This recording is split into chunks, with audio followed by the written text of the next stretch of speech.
Hello, billionairettes. Hello. We are back for an amazing chapter. We're about to get into number four. If you haven't caught number 3 yet, it's going to be up here. It's going to be in one of the little stuff around the video, like a little card. That's a chapter to remember. It was short, sweet, to the point. Kim Kiyosaki, Robert's wife, got herself a Mercedes in that chapter. Go check it out. Like, billionairettes, that's what it's about, personal and financial freedom. If you haven't checked out the Billionairette Inner Circle, go into the descriptions, click on the link. You will not regret it. It is probably the most important thing that you can do for yourself as an investment into your wealth of knowledge. To go click it, invest in it. It will be worth it, and you will 10x your investment. It's just going to be remarkable. Anyways, the most important thing to do right now is, again, take out your cup, get that tea, get that water, get whatever it is that you're drinking, and enjoy the ride, because this one, chapter 4, is going to be a good one. I can feel it. So without further ado, let's take it away. Chapter 4, the history of taxes and the power of corporations. Lord. Oof. My rich dad just played the game smart. He did it through corporations, the biggest secret of the rich. I remember in school being told the story of Robin Hood and his merry men. My teacher thought it was a wonderful story of a romantic hero who robbed from the rich and gave to the poor.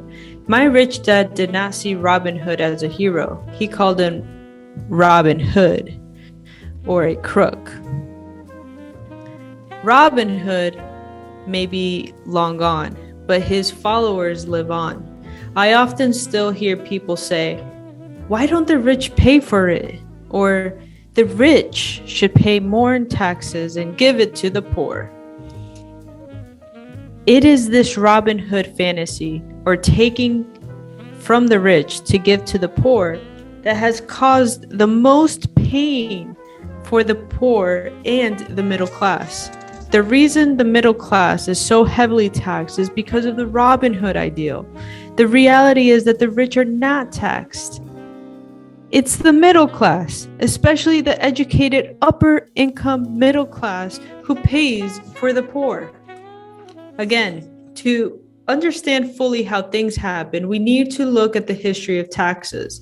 Although my highly educated dad was an expert of the history of education, my rich dad fashioned himself as an expert on the history of taxes.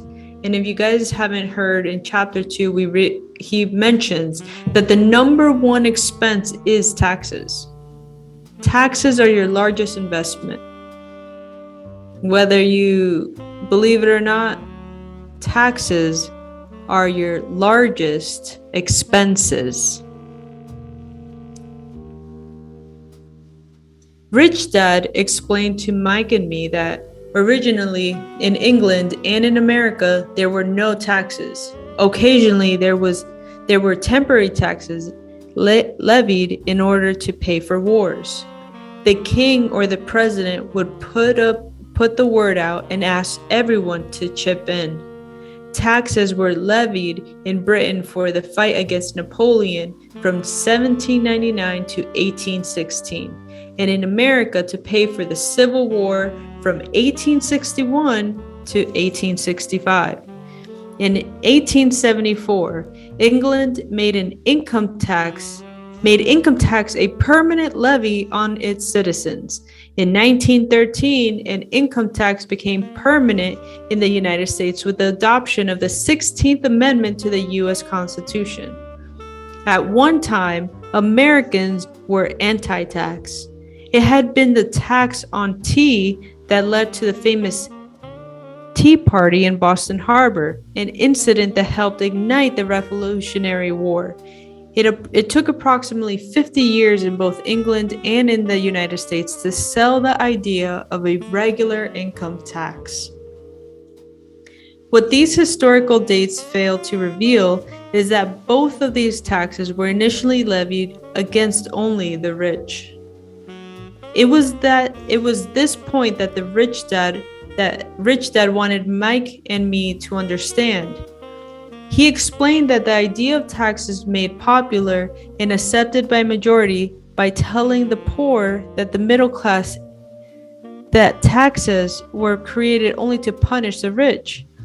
This is how the masses voted for the law, and it became constitutionally legal. Although it was intended to punish the rich, in reality, it wound up punishing the very people who voted for it, the poor and the middle class. Once the government got a taste of money, its appetite grew, said Rich Dad. Your dad and I are exactly opposite. He's a government bureaucrat, and I'm a capitalist. We get paid, and our success is measured on opposite behaviors.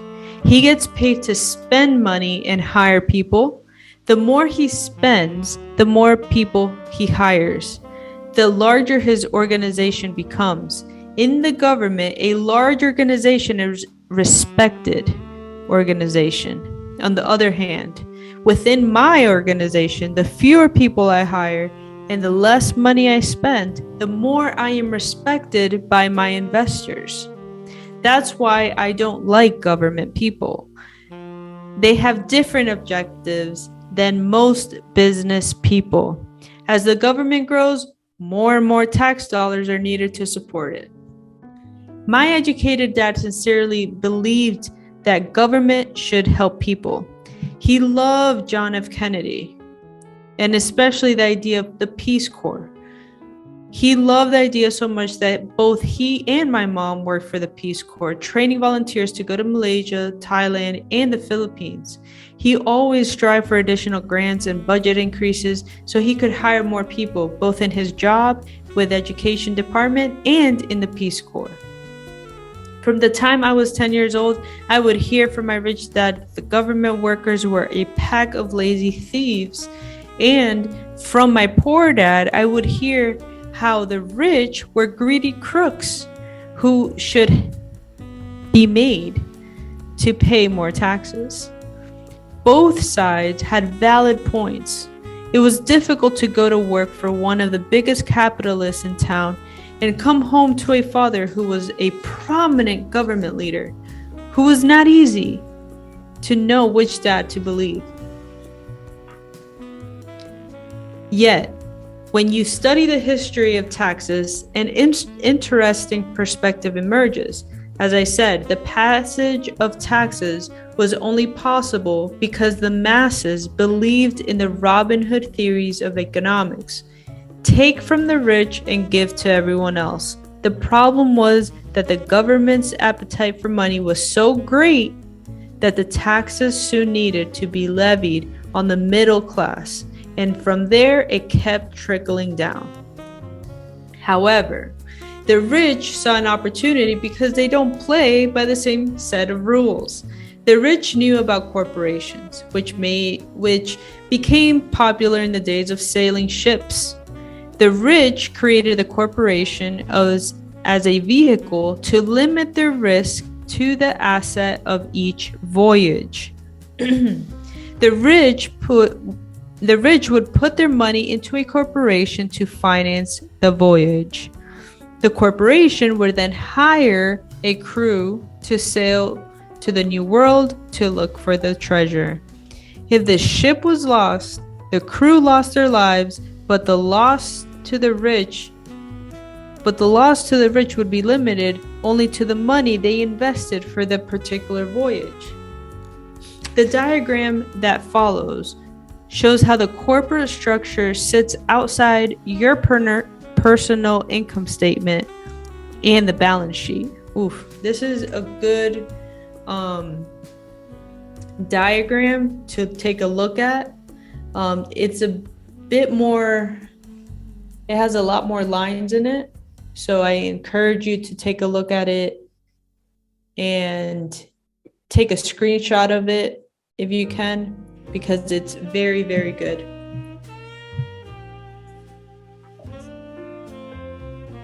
It's basically saying corporation income statement. The income goes into the personal income statement. Yeah. But it all starts from the assets, from a personal balance sheet. True. It is the knowledge of legal corporate structure that really gives the rich a vast advantage over the poor and the middle class. Having two fathers teaching me, one a socialist and another a capitalist, I quickly began to realize that the philosophy of the capitalist made more financial sense to me. It seemed to me that the socialists ultimately penalized themselves due to their lack of financial education. No matter what the take from the rich crowd came up with, the rich always found a way to outsmart them. That is how taxes were eventually levied on the middle class. The rich outsmarted the intellectuals solely because they understood the power of money, a subject not taught in schools. How did the rich outsmart the intellectuals? Once the take from the rich tax was passed, cash started flowing into government coffers. Initially, people were happy. Money was handed out to the government workers and the rich. It went to government workers in the form of jobs and pensions, and it went to the rich via their factories receiving government contracts. The government received a large pool of money, but the problem was fiscal management of that money.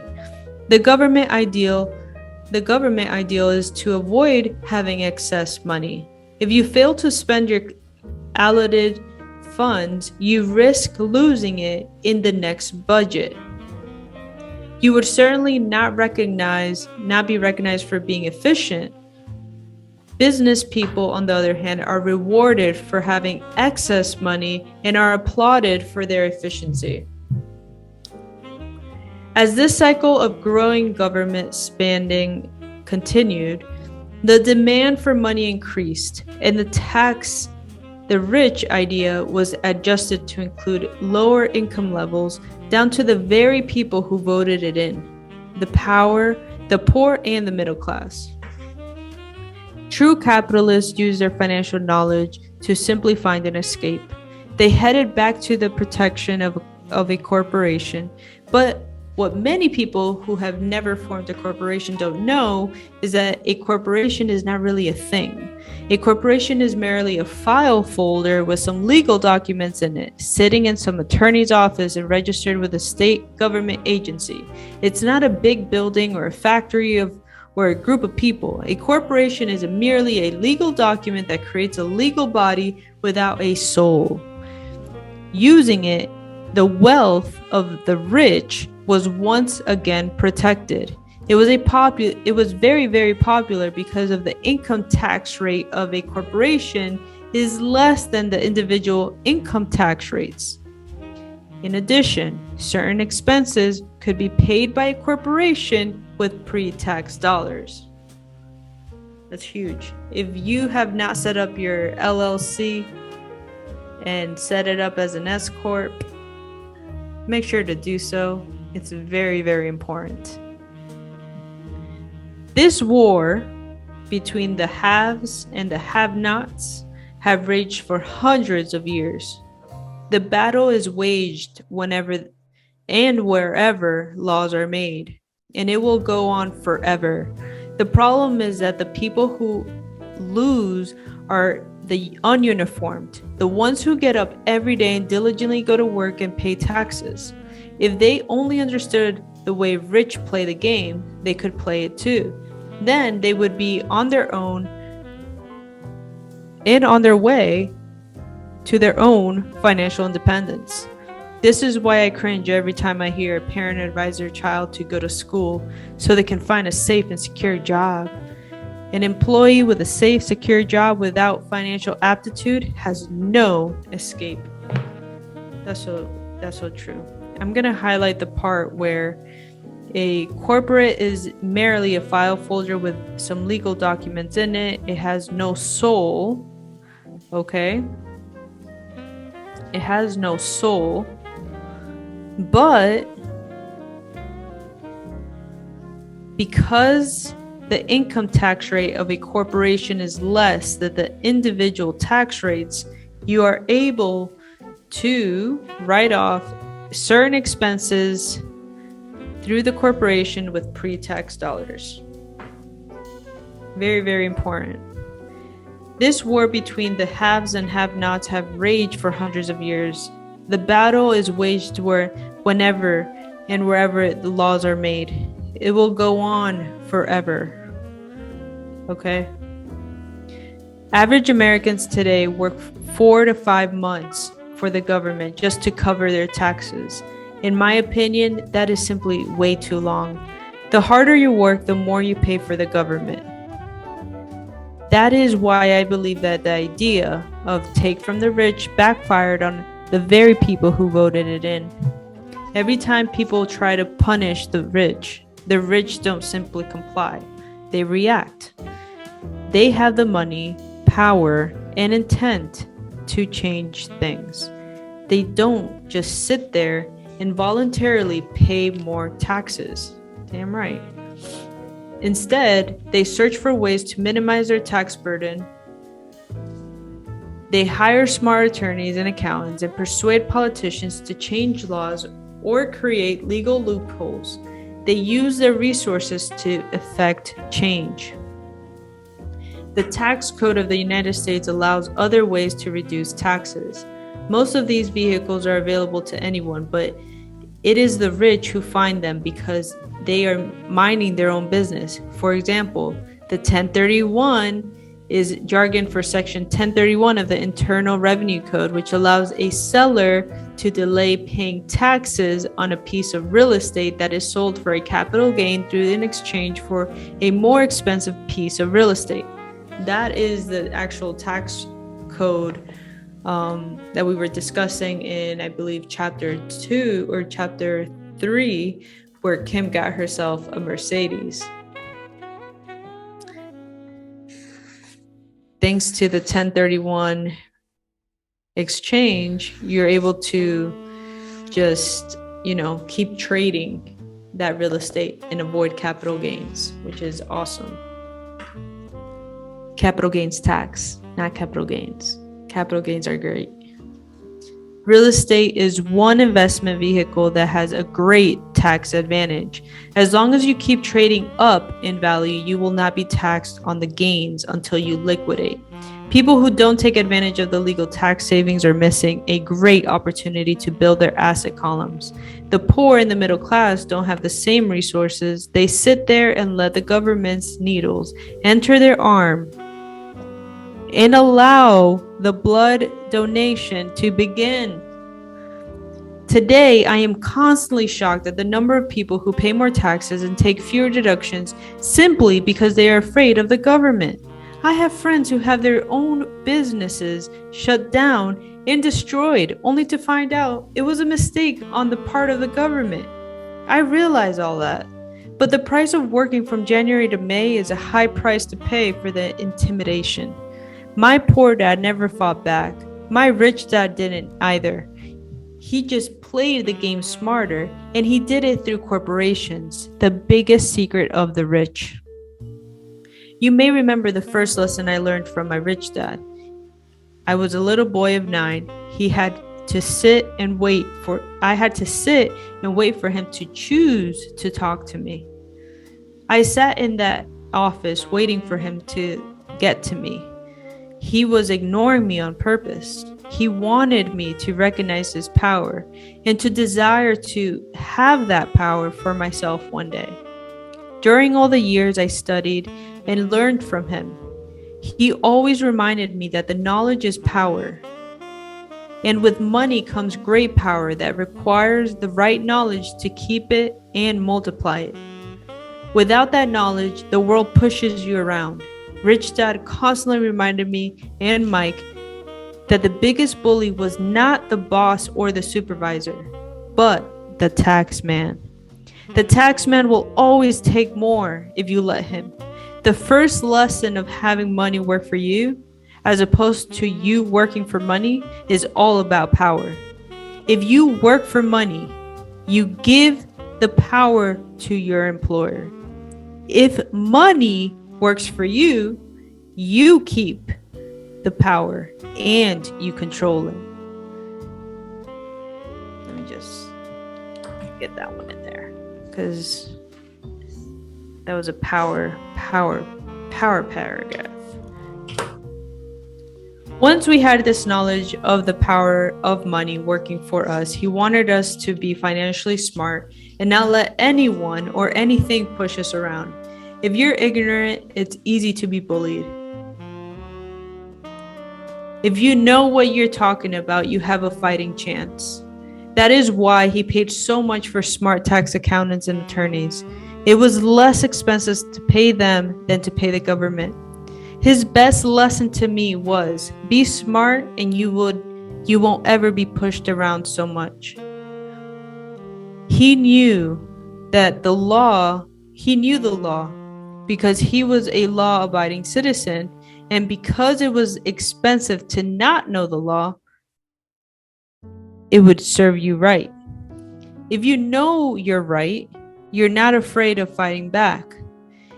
Even if you are taking on Robin Hood and all of his merry men. My highly educated dad always encouraged me to land a good job with a strong corporation. He spoke of the virtues of working your way up the corporate ladder. He didn't understand that by relying solely on a paycheck from a corporate employer, I would be a docile cow ready for milking. Whew. When I told my rich dad of my father's advice, he only chuckled. Why not own the ladder? Was all he said. As a young boy, I did not understand what rich dad meant by owning my own corporation. It was an idea that seemed impossible and intimidating. Although I was excited by the idea, my inexperience wouldn't let me envision the possibility that grown-ups would someday work for a company I would own. The point is that if not for my rich dad, I would have probably followed my educated dad's advice. It was merely the occasional reminder of my rich dad that kept the idea of owning my own corporation alive and kept me on a different path. By the time I was 15 or 16, I knew I wasn't going to continue down the path my educated dad recommended. I didn't know how I was going to do it, but I was determined not to head in the direction most of my classmates were heading. The decision changed my life. It was not until my mid-20s that my rich dad's advice began to make more sense to me. I was just out of the Marine Corps and working for Xerox. I was making a lot of money, but every time I looked at my paycheck, I was disappointed. The deductions were so large, and the more I worked, the greater they became. As I became more successful, my bosses talked about promotions and raises. It was flattering, but I could hear my rich dad asking in my ear, "Who are you working for? Who are you making rich?" In 1974, while still an employee from Xerox, I formed my first corporation and began minding my own business. There were already a few assets in my asset column, but now I was determined to focus on making it bigger. Those paychecks, with all the deductions made, all the years of my rich dad's advice made total sense. I could see the future if I allowed my educated dad's advice. Many employers feel that advising their workers to mind their own business is bad for business. But for me, focusing on my own business and developing assets made me a better employee because I now had a purpose. I came in and I worked diligently, amassing as much money as possible so I could invest it into real estate. Hawaii was just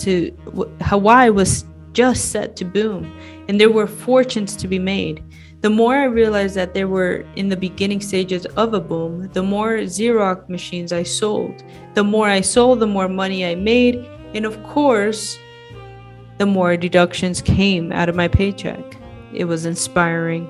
I wanted out of the employee trap so badly that I worked even harder so I could invest more. By 1978, I was consistently one of the top salespeople at the company. I badly wanted out of the rat race. In less than 3 years, I was making more in my real estate holding corporation. In less than 3 years, I was making more money in my real estate holding corporation than I was making at Xerox. And the money I was making in my asset column in my own corporation was money working for me, not me pounding on doors selling copiers. My rich dad's advice made so much more sense. Soon the cash flow from my properties was so strong that my company bought me my first Porsche. My fellow Xerox salespeople thought I was spending my commissions. I wasn't. I was investing my commissions in assets. My money was working hard to make more money.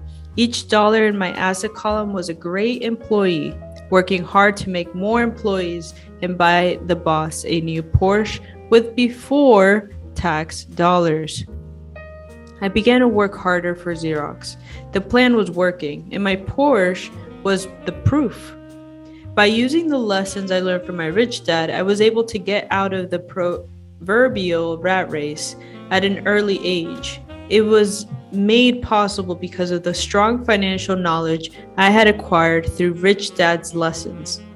Without this financial knowledge, which I call financial intelligence or financial IQ, my road to financial independence would have been much more difficult. I now teach others in the hope that I may share my knowledge with them. I remind people that financial IQ is made up of knowledge from 4 broad areas of expertise. I'm going to list them out. Number 1, accounting. Accounting is financial literacy, or the ability to read numbers. This is a vital skill if you want to build an empire. The more money you are responsible for, the more accuracy is required, or the house comes tumbling down. This is the left brain side, or the details. Financial literacy is the ability to read and understand financial statements, which allows you to identify the strengths and the weaknesses of any business. Number 2, investing. Investing is the science of money making money. Investing is the science of money making money. This involves strategies and formulas that use the creative right brain side. Understanding markets. Understanding markets is the science of supply and demand. You need to know the technical aspects of the market, which are emotion-driven, in addition to the fundamental or economic aspects of an investment. Does an investment make sense, or does it not make sense based on the current market conditions? That is a question to ask yourself. Number 4, the law. A corporation wrapped around the technical skills of accounting, investing, and markets can contribute to explosive growth. A person who understands the tax advantages and protections provided by a corporation can get rich so much faster than someone who is an employee or a small business sole proprietor. It's like the difference between someone walking and someone flying. The difference is profound when it comes to long-term wealth. Tax advantages within the law. Number 4, a corporation can do many things that an employee cannot, like pay expenses before paying taxes. That is a whole area of expertise that is very exciting. Employees can earn and get taxed, and they try to live on what is left. A corporation earns, spends everything it can, and then it is taxed on anything that is left. It's one of the biggest legal tax loopholes that the rich use. They're easy to set up and not expensive if you own investments that are producing good cash flow. For example, by owning your own corporation, your vacations can be a board meeting in Hawaii. Car payments, insurance, repairs, and health club memberships are company expenses. Most restaurant meals are partial expenses, and on and on and on. But it's done legally with pre-tax dollars. Point number 2 under the law: protection from lawsuits. We live in a litigious society. Everybody wants a piece of your action. The rich hide much of their wealth using vehicles such as corporations and trusts and to protect their assets from creditors. When someone sues a wealthy individual, they are often met with layers of legal protection and often find that the wealthy person actually owns nothing. They control everything, but own nothing. The poor and middle class try to own everything and lose it to the government or to fellow citizens who like to sue the rich. They learned it from the Robin Hood story. Take from the rich and give to the poor.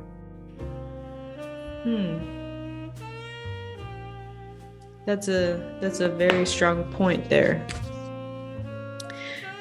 The poor and the middle class try to own everything, and they lose it to the government or to fellow citizens who like to sue the rich. That's how the Robin Hood story makes sense.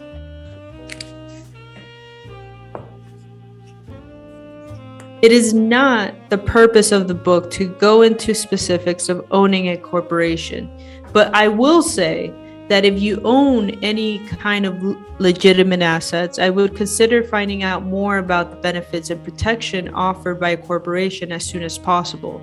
There are many books written on the subject that will detail the benefits and even walk you through the step-by-steps necessary to set up a corporation. Gary Sutton's book on corporations provide wonderful insight into the power of personal corporations. Financial IQ is actually the synergy of many skills and talents. I would say it is the combination of the 4 technical skills listed above that make up basic financial intelligence. If you aspire to great wealth, it is the combination of these skills that will greatly amplify financial intelligence. So in summary, business owners with corporations have these 3 main things. They earn, they spend, then they pay taxes. That's the last thing that they think about. But employees who work for corporations, they earn, they pay taxes, and then they spend. As part of your overall financial strategy, I recommend that you learn about the protection that legal entities can provide for your businesses and assets.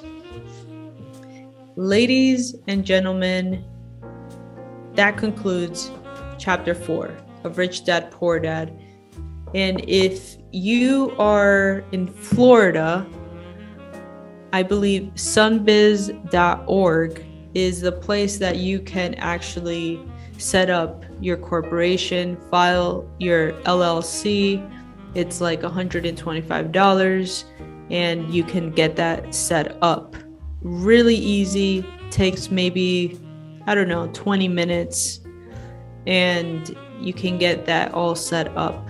Highly encourage you to get that in. If you want to learn more about, deeper what we discussed and get to know other entrepreneurs, get to connect with entrepreneurs in the space that are killing it, crushing it, and making an impact in their community and in their lives because they understand these 4 core principles for their financial literacy, I highly encourage you to get into the Billionaire Inner Circle, because that is where we dig deeper within all of this.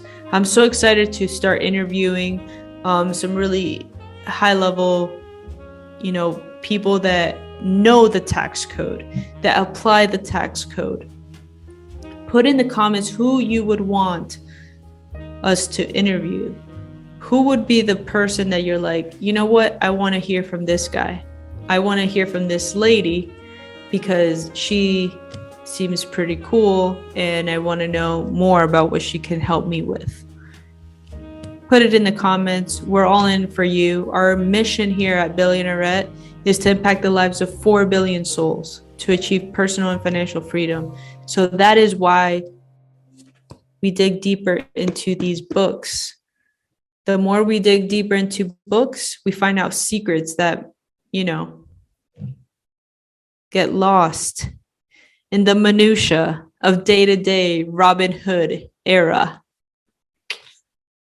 Yeah. Check out chapter 4, check out chapter 3, 2, 1, and stay tuned for chapter 5.